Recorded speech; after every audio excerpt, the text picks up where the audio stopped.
Olá pessoal, tudo bem com vocês? Hoje nós vamos encerrar a nossa sequência de aula de conteúdos gramaticais para a nossa prova do Enem, certo? Na última aula nós estudamos sobre a coesão textual e hoje nós vamos fechar esse conteúdo com a nossa coerência textual, certo? Que é a nossa segunda peça. Lembra daquele quebra-cabeça? É a nossa segunda peça fundamental para que o nosso texto ele tenha sentido como um todo, certo? Vamos só fazer a retomada de alguns conceitos aqui que vocês já viram também, já estudaram, só para a gente relembrar algumas coisas, tá? Acompanha comigo. A coerência é a conformidade entre os fatos ou ideias, ou seja, está relacionada com o processo de construção de sentido. Exatamente. A coerência ela vai atuar muito no campo dos sentidos daquele texto. A coesão estabelece a conexão, né, aquela ideia mais técnica, e a coerência vai trabalhar mais com os sentidos, tá? Se isso faz sentido. Diferentemente da coesão, que atua na superfície do texto, como eu falei para vocês, né?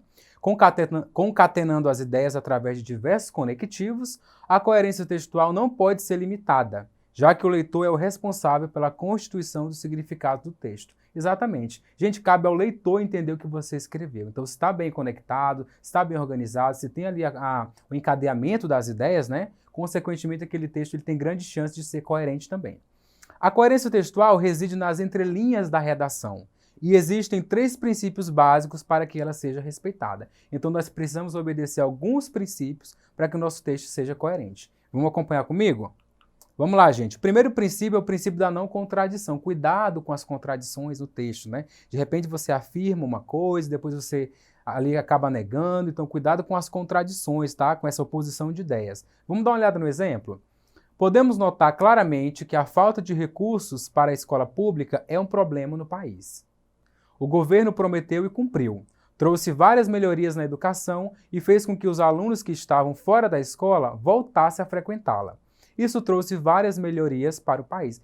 Mas vocês percebem que lá no primeiro momento ele falou que, na verdade, a falta de recursos para a educação é que era um problema, e depois ele acaba se contradizendo, não é? Dizendo que não, que o governo trouxe melhorias, que isso mudou a realidade, né, escolar ali, naquela região, naquele momento. Vejo que tem uma contradição aqui, então cuidado com esses casos, tá? Às vezes a gente afirma algumas coisas que não tem certeza e pode acontecer esse erro aí da contradição. Tudo bem? Vamos para o próximo exemplo? O próximo princípio, na verdade, né? Que é o princípio da não tautologia. Professor, que palavra é essa? Palavra esquisita. Pois é, gente, essa palavra é estranha, realmente ela causa essa aflição na gente, mas é muito simples. São aqueles vícios de linguagem que nós usamos muito, né, recorrente na nossa fala, em que a gente repete muito a mesma ideia, a repetição excessiva das nossas ideias, tá? Exaustivamente. E isso com certeza vai prejudicar em muito o nosso texto. Trouxe alguns exemplos da linguagem falada para vocês observarem como é que acontece esse recurso, esse vício de linguagem, né? O mar é azul porque reflete a cor do céu. E o céu é azul por causa do mar. Vejam que não deu em nada essa informação, não tem sentido aí, a ideia foi retomada sem nenhum aprofundamento e não há nada de novo, né? Não há nada de conteúdo aí, certo? Olha o próximo exemplo. Tudo que é demais sobra. Exatamente, né? Se está sobrando é porque está em excesso. Então, são esses vícios que a gente tem que evitar. Os vícios da nossa fala, nós temos que evitar de transcrever isso para o nosso texto, né?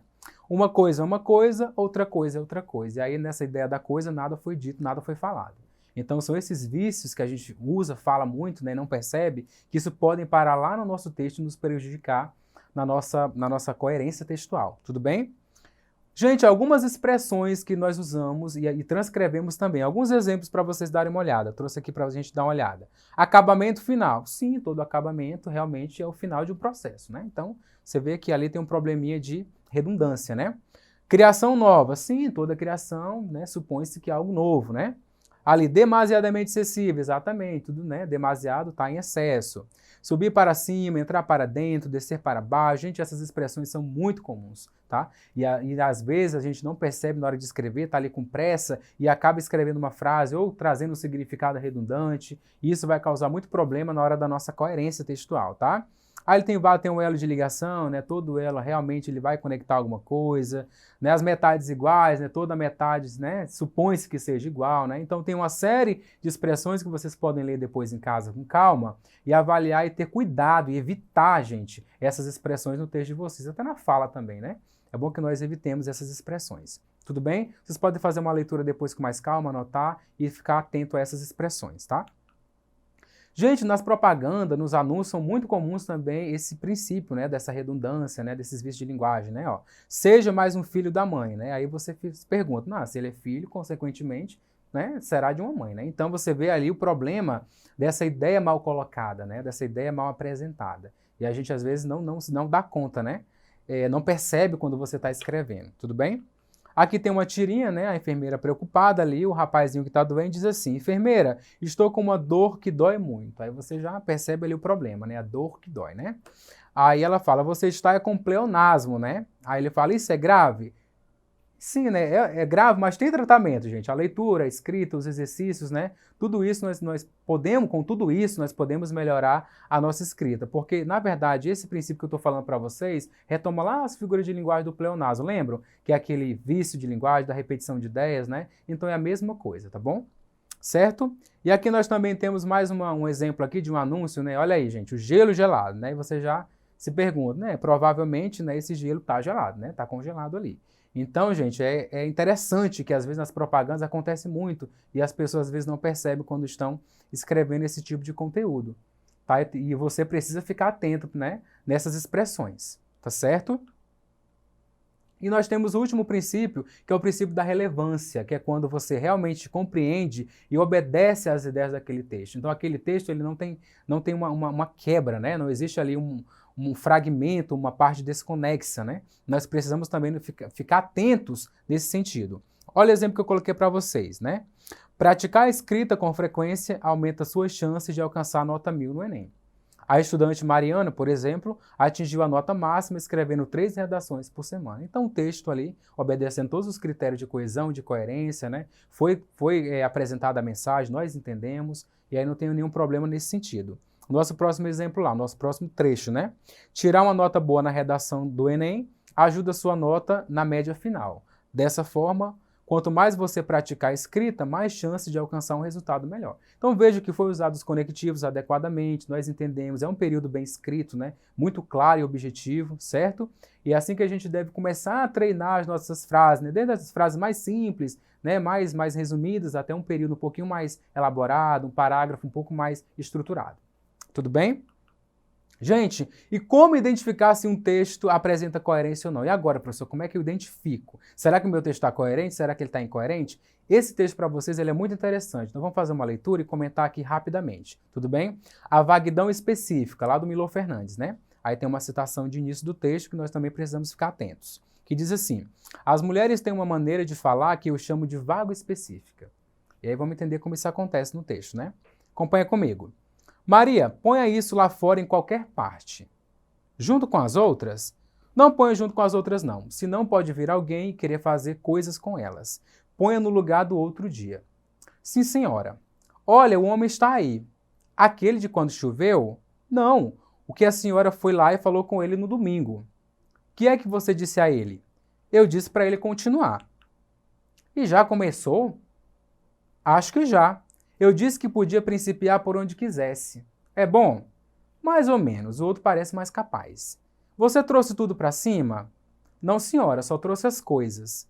O resto não trouxe porque a senhora recomendou para deixar até a véspera. Mas traga, traga. Na ocasião, nós descemos tudo de novo. É melhor. Se não atravanca a entrada, ele reclama como da outra noite. Está bem, vou ver como. Percebam, gente, que esse texto, eu sei que é um diálogo, né, entre duas personagens ali, só que se você for observar os critérios da coerência, você não consegue resgatar o sentido dessa conversa, do que elas falam, que assunto é esse, que coisas são essas, quem que vai se incomodar, a véspera de quê, né? A gente não consegue em nenhum momento recuperar os sentidos. Esse texto ele é clássico, já foi abordado em concurso, em prova de vestibular, e é um texto incoerente. A gente não consegue de maneira nenhuma resgatar o significado, do que trata, o que elas estão falando, quem são essas personagens, se é uma patroa e uma empregada, se são duas irmãs, se são vizinhas, nós não conseguimos estabelecer nenhum tipo de sentido, tá? Então esse é um texto incoerente. Então se ele aparecer nas suas provas, nos concursos, no próprio Enem, né, se estiver abordando alguma questão de coerência textual, você já sabe que esse texto ele não faz sentido. Tudo bem? Certo? Vamos lá? Vamos exercitar aqui uma questão, vamos fazer um trabalho aqui, vamos aplicar o que nós aprendemos hoje, certo? Vamos ler esse texto aqui e responder ali os comandos da questão. 8 anos. Acompanha comigo aí. Por que é que você é Flamengo e meu pai é Botafogo? O que significa impávido colosso? Por que os ossos doem enquanto a gente dorme? Por que os dentes caem? Por onde os filhos nascem? Por que os dedos murcham quando estou no banho? Por que as ruas enchem quando está chovendo? Quanto é 1.000 trilhões vezes infinito? Quem é Jesus Cristo? Onde estão os meus primos? Gabriel. Então percebo que é um texto, né, aparentemente simples, né, de alguns questionamentos. Agora vamos entender o comando da questão, que às vezes a gente erra porque a gente não entende o comando. O texto é extremamente simples. Vamos julgar aqui as alternativas e ver qual é a mais coerente na nossa questão. Na número 1. Pode-se dizer que se trata de um conjunto de frases interrogativas sem ligação entre si, configurando então um texto desprovido de coerência. Gente, será que esse texto ele é incoerente? Vamos avaliar, né? Vamos lá para o item 2. Embora o texto apresente uma série de interrogações aparentemente sem ligação entre si, existem nele elementos linguísticos que nos permitem construir a coerência textual. Lá no item 3. A letra da canção é constituída por uma lista de perguntas que um filho faz para a mãe. E a sequenciação de perguntas aparentemente desconexas, na verdade, explicita o grande número de questionamentos que povoam o imaginário infantil. E lá no item 4, a ausência de elementos sintáticos, como os conectivos, prejudica a construção de sentidos desse texto. E eu vou dar um tempo para vocês responderem, avaliar esses enunciados, para saber se vocês compreenderam realmente o que seria a nossa coerência textual. E aí, gente, vamos lá? Vamos responder? Exatamente, a letra B, não é? Apenas o item 2 e o item 3 são as nossas alternativas corretas. Tudo bem? Vamos para mais uma questão? Vamos lá? Bem simples, tá? Lembra que eu falei da propaganda, daqueles anúncios e tudo mais, né? O Enem também cobra muito isso. Leia para uma criança. A cada livro, o Brasil inteiro vira página. Gostar de ler é o início de uma história cheia de descobertas e de aprendizagem na vida da criança. E tudo começa quando você abre um livro para ela. Então, será que esse texto está incoerente? Será que está faltando algum conectivo, né? Vamos observar o comando da questão. Os textos publicitários são produzidos para cumprir determinadas funções comunicativas, certo? Os objetivos desse cartaz estão voltados para a conscientização dos brasileiros sobre a necessidade de quê, gente? Vamos lá. Na letra A, as crianças frequentarem a escola regularmente?